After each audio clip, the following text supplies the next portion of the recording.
Good morning, everyone. I'm here with Steve Moradian, and it is Friday. Happy Friday. Happy second day of spring.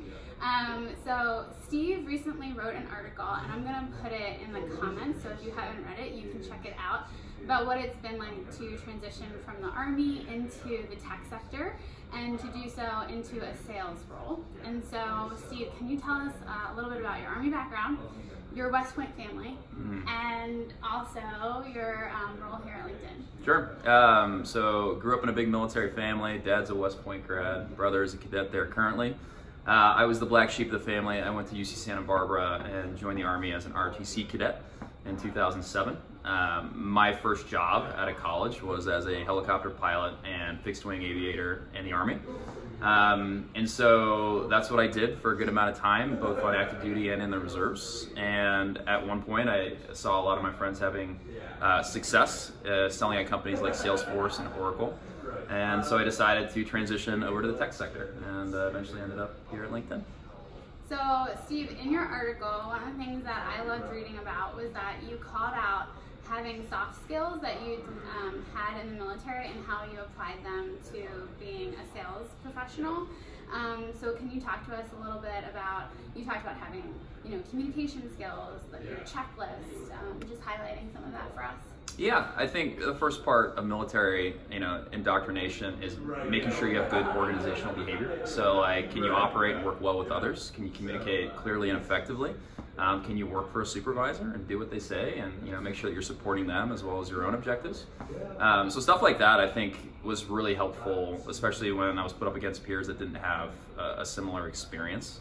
I think the military is also really helpful in helping you prioritize and juggle a lot of different things in environments that there's a little bit of pressure in. So making sure I'm focusing on the right things at the right time and creating things like checklists and stuff like that. I think I don't know, soft skills and little things like that have helped me go a long way of managing stress in my job as well as overachieving in my current role. So. Are there any other parallels you think between being a sales professional and being someone who's been in the military?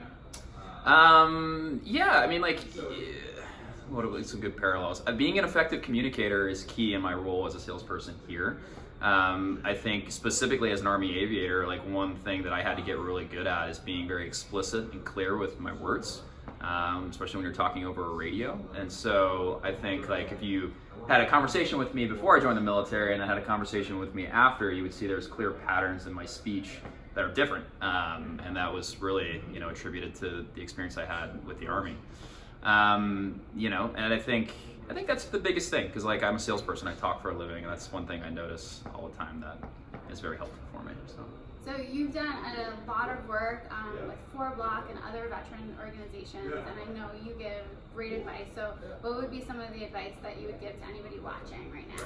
I think asking for help is a key thing that a lot of vets don't realize they can do when they're getting out. If you want to work for an Amazon or a LinkedIn or a Facebook and you're getting out of the service, the first thing you should be doing is reaching out to vets at those organizations that have done what you're attempting to do, transition out of the service and gone into whatever sector you're attempting to do. And you'd be very surprised if you reach out to people directly through LinkedIn that you have a similar background with, and just simply ask for them to point you in the right direction or give you advice on how they were able to make that transition. They're very apt to help. I mean, I get hit up by vets very often, and if they come to me with a clear message and a good ask, I will always take the time to help them as much as I can. So the big key thing here is ask for help. Don't be shy about that. So again, if you haven't read the article, I'm going to put it as the first comment so that you can check it out. And we'll see you next Friday. Bye.